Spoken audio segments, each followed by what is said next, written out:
Ignition sequence starts. 6, 5, 4, 3, 2, 1, 0. Liftoff. We have a liftoff.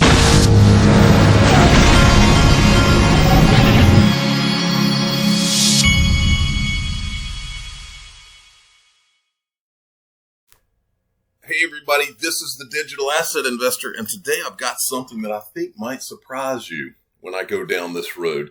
This is going to be probably one of those aha moments that I love to give.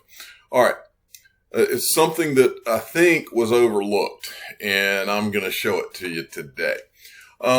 Okay, XRP Crypto will first sent me this. Japan's central bank set up a digital currency working group to explore central bank digital currencies in depth. The digital currency working group will sit within the payments and settlements department and build on the digital currency work done so far. Okay, now here's what I wanted to show you today. All right.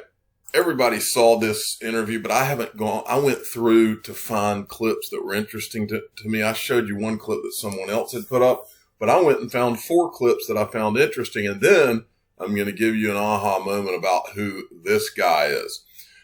Are we ready? Here we go. Certainly other governments and regulatory dynamics going on in other countries. Here in the U.S., though, I would highlight, the interim lead of the OCC is a guy named Brian Brooks, who used to be the general counsel at Coinbase, and a very, very impressive resume prior to that. And his role now at the OCC, I think you are seeing the opportunity to take a more aggressive role in advancing fintech companies. You saw at least so he knows Brian Brooks. There are no coincidences, folks. From the CFTC that came out recently around crypto futures. So, you're seeing some of that. Even not that long ago, the Consumer Finance Protection Bureau, CFPB, highlighted how digital assets and actually specifically calling out how XRP can be used in a way to help significantly lower the cost of cross-border remittance.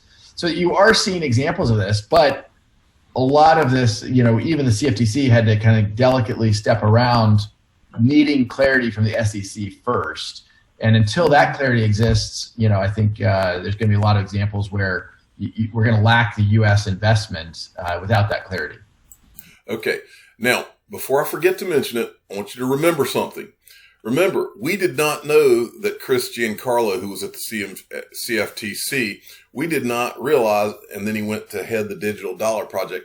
We didn't know that he worked for a law firm until it came out. It slipped out. I believe they had to put it in an article, but it was that he was general counsel to Ripple. So and the reason I'm bringing this up is anytime you see anyone having to do with a prominent law firm in this world, and they're talking to Ripple or talking about XRP or Ripple, then it's time for red flags to go up. And mine went up on this interview because the guy that's beside him is with King & Spalding, and King & Spalding is one of the most prominent law firms in the world. I know this because my brother-in-law worked there back in the day.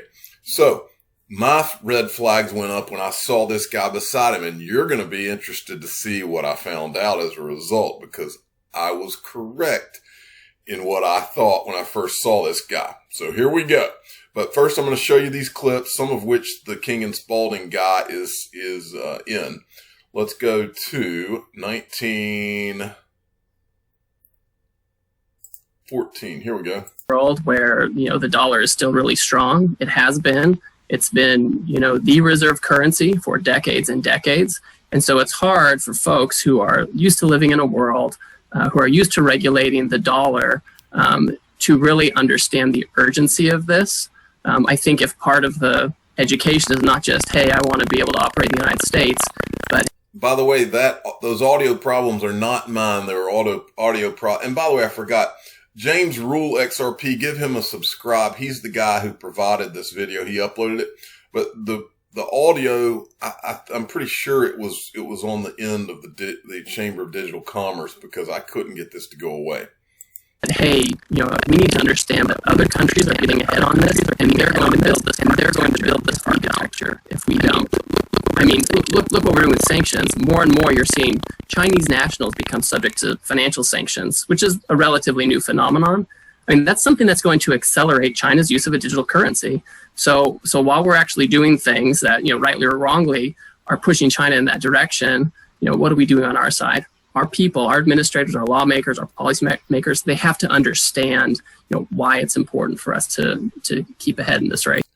Okay, now I'm going to go to 2030. A lot of these comments are very interesting. When I first arrived in Davos at the World Economic Forum earlier this year, the first person I kind of talked to, they're like, hey, they said to me proactively, crypto is still kind of a bad word here. And I thought to myself, well, I'm not sure you understand exactly how crypto is being applied in constructive ways that is actually good for things like payment systems it's helping some of those that can least afford and don't have access to the financial system. So I think education, I just want to echo Jamison's answer. It's boring, but it's critically important.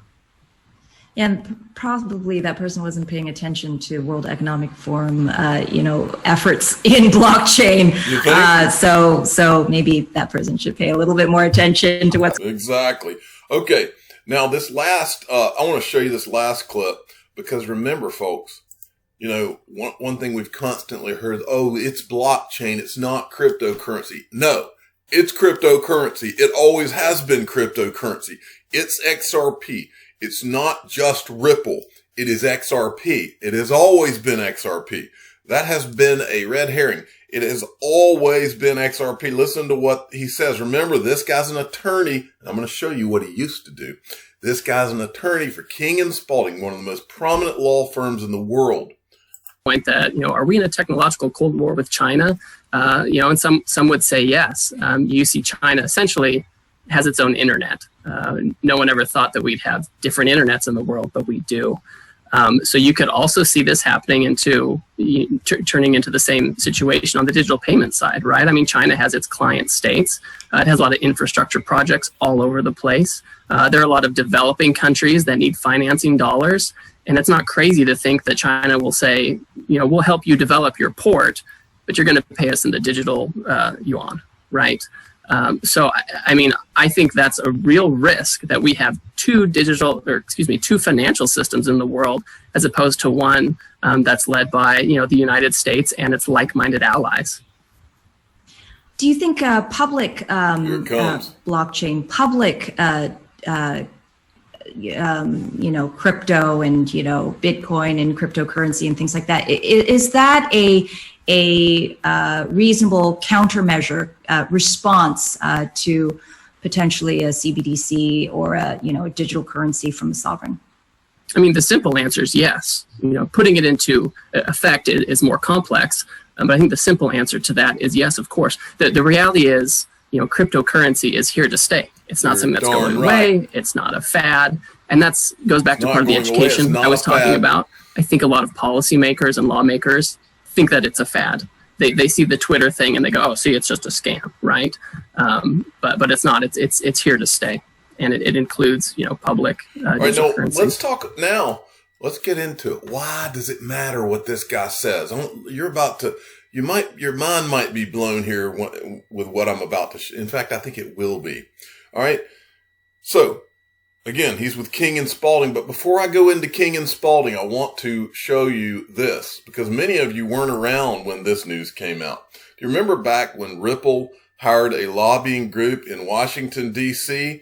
And this was the headline: new Ripple-led advocacy group to pay D.C. lobbyists in XRP. You have to. Why in the world would these lobbyists accept XRP partially in payment for their services? There's only one reason why, folks. It's here to stay. They know it's here to stay. These lawyers, they know. All right. Who's King & Spalding? King & Spalding is a white shoe American international corporate law firm that is headquartered in Atlanta, Georgia. My brother-in-law did work there, and so I'm very familiar. Now, the only time I've ever heard the term white shoe is in relation to Goldman Sachs, which I'm sure is one of their clients. But I wanted to go down and just show you a little bit about King & Spalding, notable partners. This is one of the United States, the Attorney General, Griffin Bell, who's now deceased. I think he was on there. But this is the one I wanted to show you. First, Sam Nunn, now retired, former Indiana U.S. Senator and now Director of National Intelligence in the Trump administration, Dan Coates, former Florida U.S. Senator Connie Mack, former Georgia Governor George Busby. These people, this law firm is connected all the way to the top of power, folks. Okay, I just wanted to illustrate that for you. So I started doing a little looking around. This is King and Spalding's website. It says fintech, blockchain, and cryptocurrency. King and Spalding's global fintech practice allows for seamless coordination across countries and jurisdictions and is a one-stop shop for fintech clients pursuing strategic transactions, regulatory compliance, and litigation matters. Our attorneys are experienced at working with fintech companies across a variety of industry segments, including peer-to-peer and alternative lending, digital currency and blockchain technology, and mobile and online payments. You think these guys might be helping Ripple? All right, so let's go and look at this. So I was looking around on King and Spalding's website, and they've got this from June 10th, 2020. This is a client alert from King and Spalding. OCC requests advice on the nature of digital. These are the highlighted things. Among the issues on which the comment is sought are the following: regulatory aspects of digital currencies and assets, the usefulness and effects of various digital frameworks, such as digital ledger structures or artificial intelligence techniques, the ways in which digital payment techniques might affect bank operations and the roles of banks in general, the potential for improving bank compliance practices by utilizing digital techniques, i.e. RegTech, and the potential for more general change in bank structure and operation made possible by digitalization and by whatever is learned from the responses to the current events, including changes that reflect the needs, resources, and capabilities of different kinds of customers. All right. Well, here's where it's about to get interesting for you folks. This, remember, the guy in the video with Brad Garlinghouse? Well, here he is. Let me pull this over to you. Here's the guy. His name is Jamison Greer. He's a partner at King and Spalding. But guess what? He just started working there. May 2020 to present, he's a partner at King and Spalding. But look where he worked before. Chief of Staff, Office of the U.S. Trade Representative from May 2017 to April 2020. And then he goes to King and Spalding, where he now just happens to pop up in an interview with Brad Garlinghouse, side by side. All right. And Brad Garlinghouse, by the way, in the interview, if you watch the whole thing, he obviously knows the guy. Okay. I bet my life that Ripple, that this guy represents Ripple. I don't know. I can't prove that, but it's not important. I want you to see who this guy is. Remember, Jamison Greer. So this is the Wikipedia. Remember, he was the, don't forget, I have to remind you, this right here, Chief of Staff at the Office of the U.S. Trade Representative. Office of the U.S. Trade Representative. The Office of the U.S. Trade Representative is the United States government agency responsible for developing and recommending United States trade policy to the President of the United States. Directly to the President of the United States. All right. So, and while I was looking at Jamison Greer, I decided I would look at some of the companies in his LinkedIn that he's interested in. You'll see a lot of major, lost my microphone there for a second. You'll see a lot of major companies with direct ties to the U.S. government. Lockheed Martin, Honeywell, Boeing, Northrop Grumman, Raytheon. These are all national defense related companies. General Dynamics. As you go down, Pratt & Whitney. Keep going. And then we finally get down here, U.S. International Trade Commission, United States Air Force. And then as we get down a little further, what do you know? He happens to be interested in Ripple, this little startup that has a digital asset that they work on the primary use case for, called XRP, the greatest digital asset ever created. And this guy just happens to be interested. Well, I kept snooping around for Jamison Greer, and I stumbled upon this. Remarks by President Trump at the signing ceremony for the United States-Mexico-Canada trade agreement. This is from whitehouse.gov. As we go down, we get down to about right in here, and the president introduces Ambassador Lighthizer. And then as you go down a little further, Lighthizer says this, if I can find this thing, this part. The president, no, I think it's up here. Lighthizer says, I think it was right here. Come on. Let me get lucky. The problem is when you're looking around for these things, it's kind of tough to find names, but somewhere down here, there it is right here. Thank you. Also, Ambassador Dowd, our agriculture negotiating and the long-suffering Jamison Greer, who has the unenviable task of being my chief of staff.